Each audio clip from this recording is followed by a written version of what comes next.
신학이란 무엇인가? 알리스터 맥그레스 9장 신론.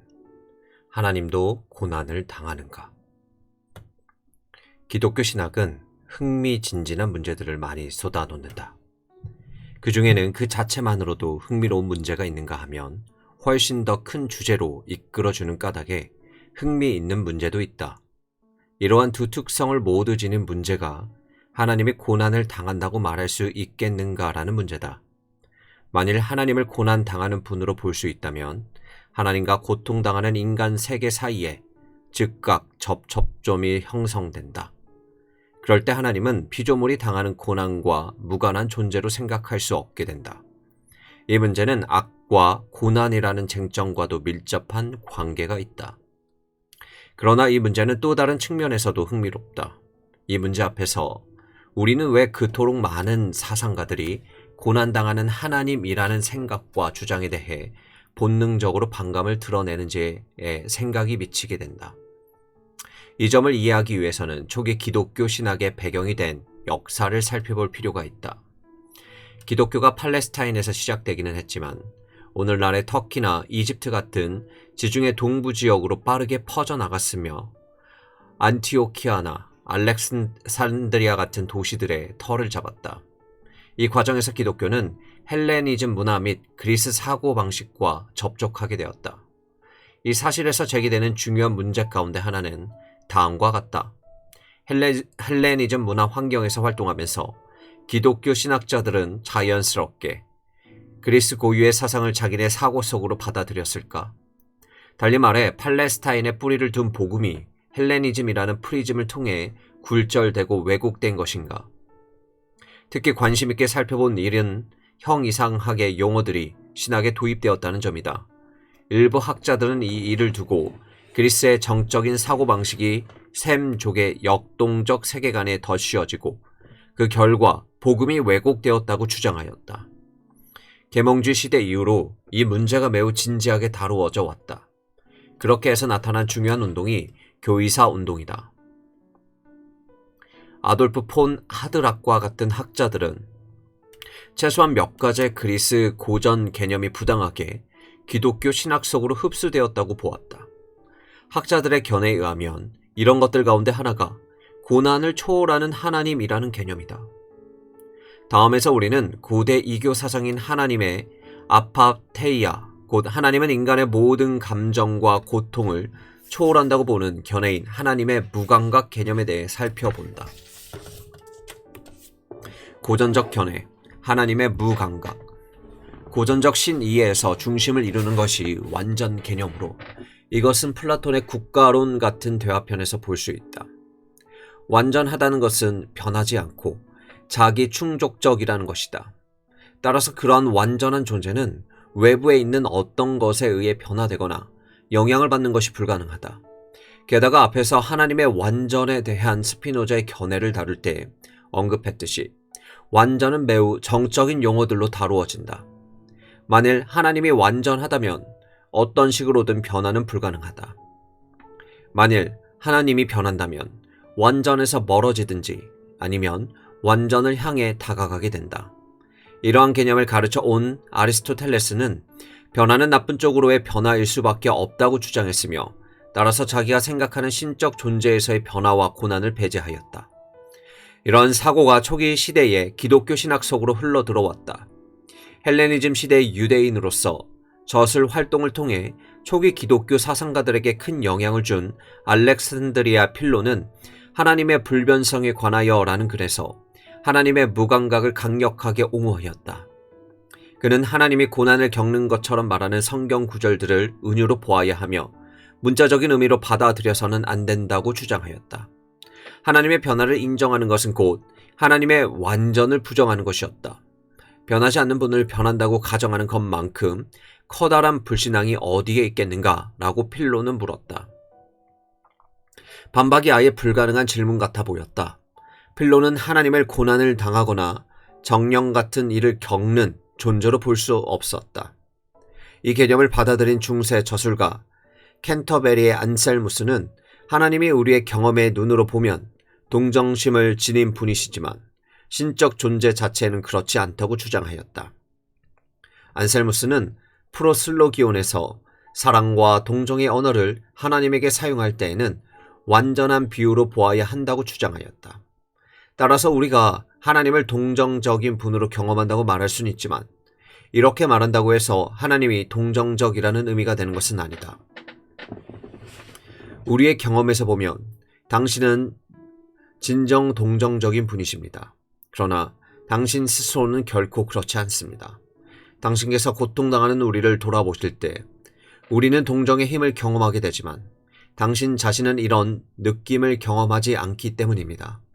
따라서 불행한 사람들 구원하시고 당신께 죄 지은 이들 용서하신다는 점에서 당신은 동정적이십니다.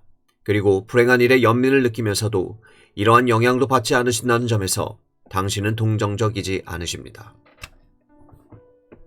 토마스 아퀴나스도 죄인들을 향한 하나님의 사랑에 관해 성찰하면서 이와 비슷한 견해를 주장한다. 사랑이라는 것은 여린 마음을 함축하며 잠재적으로 하나님이 우리의 슬픔에 영향을 받거나 우리의 불행의 마음이 흔들릴 수 있다는 점을 뜻할 수 있다. 하지만 아퀴나스는 자비 하나님과 사랑의 하나님을 말하는 데 어려움이 없었고 자비와 사랑이 하나님의 경험이나 감정이 아니라 하나님의 존재를 가리킨다는 점을 분명히 밝혔다. 자비를 고난에 대한 감정이 아니라 영향이라고 본다면 하나님에게서도 자비라는 속성을 돌릴 수가 있다. 다른 사람의 불행에 대해 슬퍼하는 일은 하나님의 성품에 속하지 않는다. 여기서 많은 독자들은 분명한 난점이 드러난다고 느낄 것이다. 복음서는 예수 그리스도가 다른 사람들의 고통에 깊은 연민을 느꼈다는 사실을 분명히 말하기 때문이다. 예수 그리스도는 사람들의 불행에 대해 슬퍼했다. 심지어 그리스도는 고난을 당하고 십자가에서 죽었다. 전통적인 기독교 신학에서는 예수 그리스도가 인간의 몸을 입은 하나님이라고 주장한다. 따라서 그리스도가 하나님이시고 그리스도가 고난 당하셨다면 하나님이 그리스도 안에서 고난을 당했다는 결론에 이르게 된다.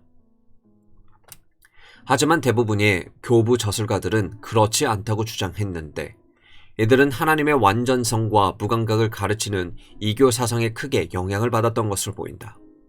이들이 볼 때 그리스도는 인간 본성에서만 고난을 겪었을 뿐 신성에서는 고난당하지 않았다. 따라서 하나님은 인간의 고난을 겪지 않았으며 세상에 속한 이런 측면의 영향에서 벗어나 있었다. 이러한 무감각한 하나님이라는 개념이 교부시대와 중세에 상당한 영향을 끼쳤던 반면 이 흐름과 맞섰던 저항도 있었다. 특기할 만한 것은 마틴 루터가 1518년에서 1519년 사이에 기초를 닦은 십자가 신학일 것이다. 이 신학은 고통을 당하는 십자가에 못 박히신 하나님을 분명히 말한다. 루터는 하이델베르크 논쟁에서 하나님에 관한 두 개의 상반된 사고방식을 대조하였다. 영광의 신학은 피조물 안에서 하나님의 영광과 권능과 지혜를 찾아낸다. 십자가 신학은 그리스도의 십자가의 고난과 수치 안에서 숨어 계신 하나님을 분별한다. 루터는 십자가에 달리신 그리스도의 고난과 함께 하시는 하나님에 대해 말하면서 의도적으로 십자가에 달린 하나님이라는 도발적이고 당혹스러운 표현을 사용한다. 영국의 저술가 찰스 웨슬리도 성육신을 토대로 하나님의 고난에 대해 말할 수 있다고 보았다. 웨슬리는 자기가 지은 한 찬송가에서 성육신이 하나님을 곧바로 고난과 죽음이라는 경험으로 이끌어 갔다는 자기의 믿음을 표현하기 위해 다음과 같은 극적 반전을 이루는 구절을 사용한다. 고통당할 수 없는 그분이 고난을 겪으시고 죽을 수 없는 분이 죽으신다. 20세기 패러다임 변경. 20세기 후반에 이르러 많은 사람들은 고난당하는 하나님의 사상에 대한 서구 신학의 사고의 패러다임의 변화가 있었다는 결론을 내렸다. 한때 이단으로 여겨졌던 것이 새로운 전통이 된 것처럼 보였다. 무엇이 고난당하는 하나님의 사상을 재발견하도록 압박했을까? 세 가지를 말할 수 있는데 그것들은 모두 제1차 세계대전이 끝난 직후의 시대 상황과 관계가 있다. 이 세 가지 요소는 모두 하나님의 무감각과 관련된 전통적 개념에 대해 폭넓은 회의론을 불러일으켰다. 첫째 요소는 저항적 무신론의 등장이다. 제1차 세계대전에 빚어낸 엄청난 충격은 서구의 신학적 성찰에 대한 영향을 끼쳤다. 이 시대의 고난 경험으로 말미암아 낙관적인 인간 본성 이해로 무장한 자유주의 개신교는 완전히 붕괴하고 말았다는 인식이 널리 퍼지게 되었다. 이러한 정신적 충격의 여파로 변증법적 신학이 등장한 것도 우연은 아니다. 그 영향으로 나타난 또 다른 결과가 저항적 무신론이라고 알려진 운동이었는데, 이 운동은 하나님에 대한 믿음의 저항에 철저한 도덕적 항의를 제기하였다. 세상에 휩쓰는 고난과 고통에 초연한 하나님을 어떻게 믿을 수 있겠는가? 이러한 사고의 흔적을 도스토예프스키가 쓴 19세기 고전적 소설인 카라마조프가의 형제들에서 볼 수 있다. 이 사고는 20세기 들어와 훨씬 더 풍성하게 발견했으며, 흔히 도스토예프스키의 소설 속 인물인 이반 카르마조프를 모델로 사용하였다. 하나님에 대한 카르마조프의 반항은 순진무구한 어린아이의 고난이 정당화될 수도 있다는 사실을 그가 거부하는 데서 시작된다. 알베르 콰미는 반항하는 인간에서 이러한 사고를 펼쳤는데, 이 책에서 그는 카르마조프의 반항을 형이상학적 도전이란 측면에서 설명하였다. 초연하고 냉담하며 마음이 굳은 하나님에 맞선 이러한 저항을 가리켜 위르겐 볼트만은 유일하게 진지한 무신론이라고 말했다. 도덕적 성격이 두드러진 이 무신론은 신학적으로 신뢰할 만한 응답을 요구하였는데, 볼트만은 고난당하는 하나님 신학이 그러한 응답을 제시할 수 있다고 생각했다. 둘째 요소는 루터의 재발견이다. 루터 탄생 400주년을 맞은 1883년에 바이마르판 루터 전집이 출간되기 시작했다. 이를 통해 루터의 저술들을 이용할 수 있게 됨으로써 루터 연구가 특히 독일 신학계에서 다시 활기를 띠었다. 1920년대에 칼 홀과 같은 학자들이 루터에 대해 새로운 관심을 불러일으켰다. 그 결과 루터의 많은 개념들, 그 중에서 특히 십자가 신학에 대한 관심이 상당히 활기를 띠게 되었다. 고난 속에 숨어 계신 하나님 같은 루터의 개념이 등장했을 때는 문화 쪽에서 이 개념들과 호흡을 맞출 수 있는 분위기가 최고조로 무르익어 있었다. 셋째 요소는 교의사 운동의 영향력 증대라고 할 수 있다. 이 운동은 19세기가 저물어 가던 때에 절정에 이르렀지만, 이 운동이 지난 의미들을 전체 기독교 신학 속으로 스며드는 데는 시간이 좀 더 걸렸다. 제1차 세계대전이 끝날 무렵에는 기독교 신학 속에 방대한 그리스도 개념들이 둥지를 틀고 있다는 인식이 널리 확산되었다. 이제 이러한 개념들 제거하는 일에 꾸준하게 관심이 모아졌다. 저항적 무신론으로 말미암아 고통당하는 하나님에 관해 논의하는 것이 변증적인 면에서 필요하던 분위기가 조성되었다. 교의사 운동에서는 기독교 사상이 교부 시대를 잘못된 방향으로 선회했다고 보았으며, 또 이 문제를 성공적으로 되돌릴 수 있다고 주장하였다. 하나님은 고난을 겪지 않는다거나 고통을 모르는 존재라고 보는 기독교의 주장은 잘못된 것으로 인정되었다. 그리스도 안에서 고난당한 하나님이라는 참된 기독교 개념을 회복할 때가 무르익었다. 일본의 저술가인 가조 기타모리는 하나님의 아픔의 시닥에서 참된 사랑은 아픔의 뿌리를 두고 있다고 주장하였다. 하나님은 상처 입은 주님으로 자기 안에 아픔을 품고 있다. 하나님은 자신도 아파하고 고난을 겪기 때문에 인간의 고난의 의미와 품위를 부어줄 수 있다. 몰트만과 마찬가지로 기타모리로 루터의 십자가 신학에 크게 의존하고 있으며, 십자가 신학이 제2차 세계대전의 패배와 히로시마와 나카사키의 핵폭발로 인한 국민들의 희생으로 충격에 휩싸인 일본에 특히 적합하다고 보았다. 고난당하는 하나님 사상을 받아들이는 새로운 분위기를 조성하는 데 일조한 다른 영향들도 확인할 수 있다. 과정 사상의 등장으로 하나님을 고난에 함께하는 이해하는 분이라고 말하는 새로운 길이 열렸다. 그러나 많은 사람들이 이 개념을 환영하면서도 이 개념을 낳은 신학적 틀을 받아들이는 데는 주저하였다. 과정 사상에서 창조성의 우위를 강조한 것이 전통적으로 기독교에서 생각해온 하나님의 초월성과 모순된다고 보았기 때문이다. 고난에 함께하는 분이라는 하나님 개념을 하나님의 자기 제안으로, 특히 그리스도의 십자가로 해명하는 것은 받아들일 만한 견해였다. 구약 성경에서 하나님을 이스라엘의 정령을 함께 나누는 분으로 묘사하고 있다는 점에 주목한 새로운 구약 연구가 이루어졌다. 아브라함, 헤셀의 예언자들의 하나님과 T.E. 프레타임의 하나님의 고난 등이 그 예다. 하나님은 당신의 백성이 당하는 고난에 가슴 아파하신다. 만일 고전적 유신론이 이러한 통찰을 제대로 다루지 못한다면 그만큼 안타까운 일도 없다는 주장이 나왔다. 마지막으로 사랑이라는 관념이 20세기에 들어와 커다란 논의 주제로 다루어졌다. 안셀무스와 아퀴나스 같은 고전 전통에 속한 신학자들은 사랑을 다룬 사람을 향한 배려와 선의가 구체화되고 표현된 것이란 측면에서 정의했다. 그래서 하나님을 감정의 변화 없이 사랑하는 분으로, 곧 어떤 사람을 사랑하면서도 그가 처한 상황에 감정적으로 영향을 받지 않는 분으로 말할 수 있었다. 그러나 이 문제가 새로운 관심을 끌면서 이런 식의 사랑 관념의 의문이 제기되었다. 서로 고통과 감정을 나누지 않고서도 사랑에 관해 말하는 것이 정말 가능한가? 진정한 사랑이란 사람의 고통을 깊이 꿰뚫어보고 그래서 사랑하는 사람의 절망을 함께 나누는 것이 아닐까? 이러한 문제 제기로 말미암아 무감각한 하나님에 대한 직관적 타당성이 힘을 잃었다. 아마 하나님의 고통에 대한 최근의 가장 중요한 논의는 독일의 신학자 위르겐 몰트만에게서 시작되었을 것이다. 몰트만의 사상을 살펴본다. 고난당하는 하나님 위르겐 몰트만.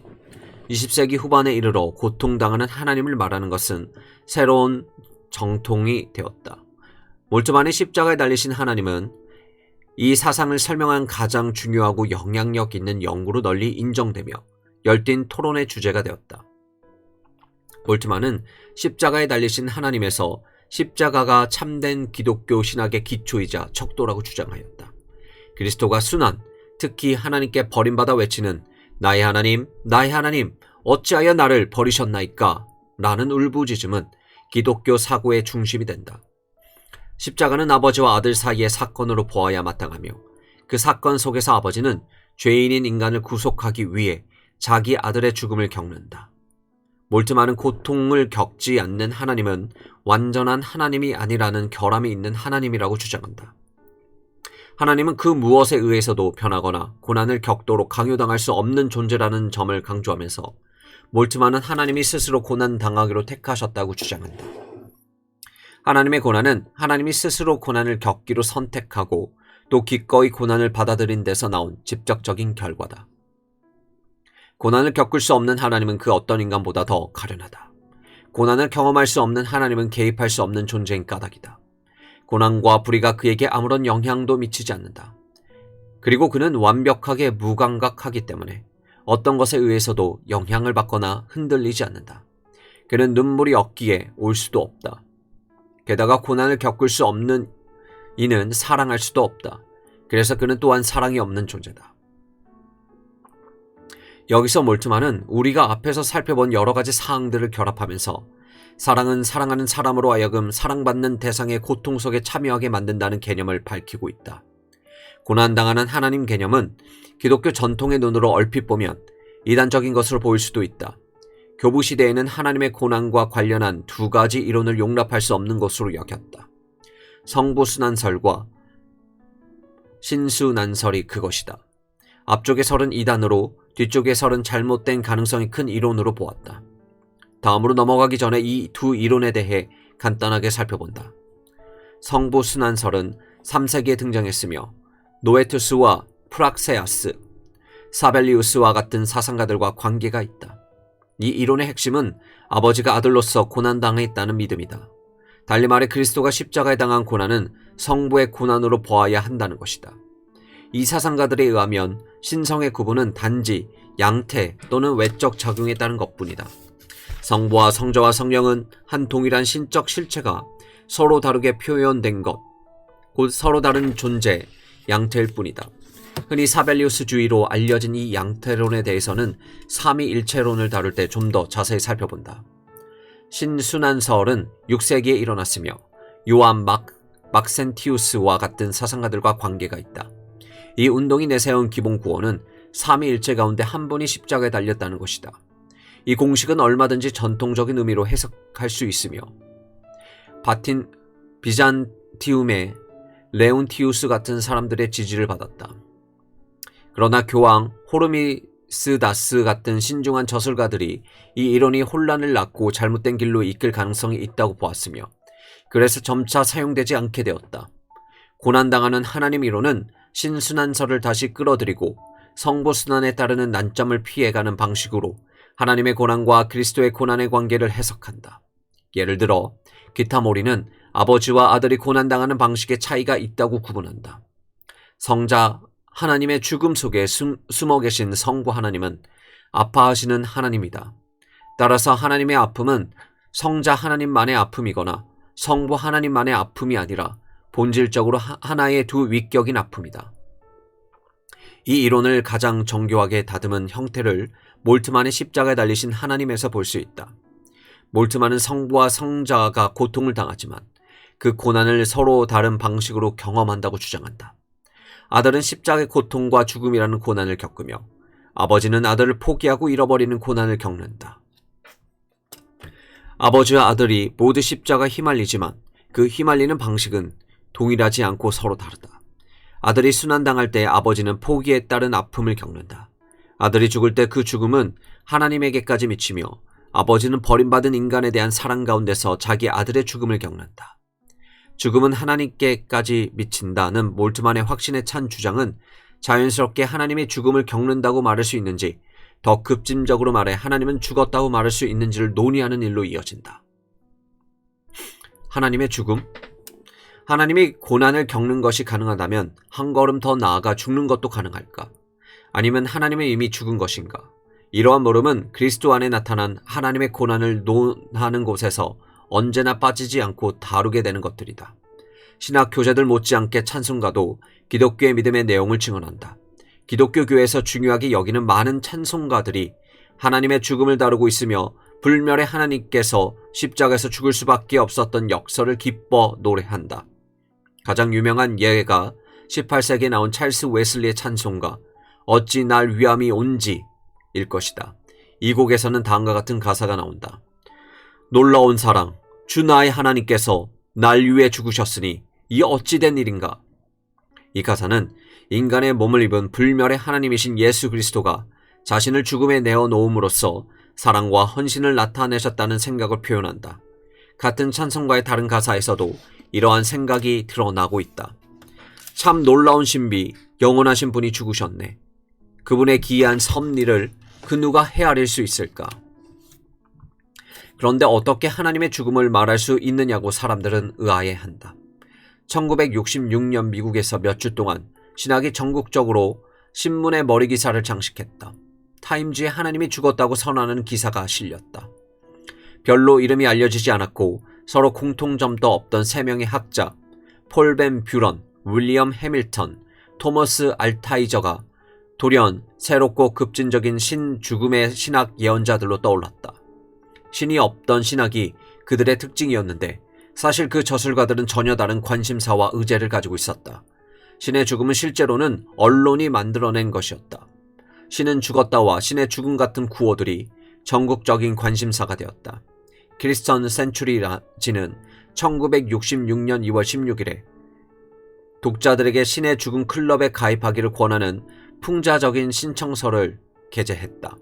학구적인 잡지들의 낱말 맞추기에는 신의 죽음, 신의 죽음학, 신의 죽음에 대한 명상 같은 용어들이 새롭게 등장했다.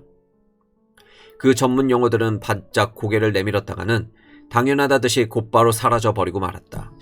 신의 죽음이라는 구호 이면에는 우리는 다음과 같은 두 가지 독특한 해석의 흐름을 볼 수 있다. 그 첫 번째 흐름은 인간의 문명이 하나님 관념을 폐기할 수 있는 단계에 도달했다고 보는 신념으로 이 견해는 특히 19세기 독일 철학자 프리드리 니체와 관계가 있다. 서양, 특히 서유럽에서 19세기에 형성된 신앙의 위기가 마침내 결정에 도달했다. 걔는 즐거운 학문에서 신은 죽었다. 신은 이제 죽은 존재다.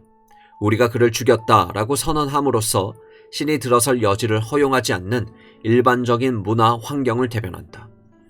이와 유사한 관념이 1960년대에 일어난 신의 죽음 운동의 특징으로 이루어졌으며 이 운동에 관계한 신학자 가운데 한 사람인 윌리엄 해밍턴은 다음과 같은 글에서 그러한 관념을 확인할 수 있다. 우리는 신 경험의 부재에 대해 말하고 있는 것이 아니라 신의 부재에 대한 경험을 말하고 있는 것이다. 신의 죽음을 인정하지 않을 수가 없다. 우리가 하나님에 관해 말할 수 있다고 확신해 왔던 근거가 사라져버렸다. 이제 남아있는 것이라고는 종교의 신들이나 우상들뿐 아니라 하나님까지 사라져버렸고 남아있지 않으며 그래서 믿을 수 없다는 느낌뿐이다. 그런데 이런 경험은 신경증에 걸린 몇몇 사람들에게 한정된 것도 아니고 사사롭고 내적인 것도 아니다. 신의 죽음은 우리 역사의 공적인 현상이 되었다. 이와 비슷하게 폴 벤 뷰러는 복음의 세속적 의미에서 하나님이라는 말이 이제는 아무런 의미도 없게 되었다고 주장하면서 어떻게 하면 복음을 순전히 비신학적인 용어로 진술할 수 있는가라는 문제와 씨름하였다. 초월적 하나님에 대한 믿음은 예수의 생활 방식을 중요하게 여기는 예수 윤리에 대한 헌신으로 대체되었다.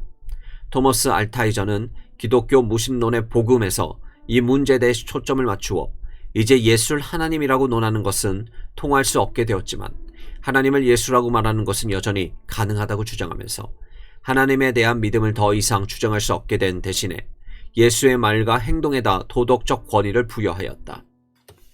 이에 뒤따라 나온 서구 사회의 완전한 세속화에 대한 예언은 전혀 성취되지 않았지만 신의 죽음이라는 주제는 서구 문화사에서 중요한 한 시대의 분위기를 완전히 사로잡아 버렸다.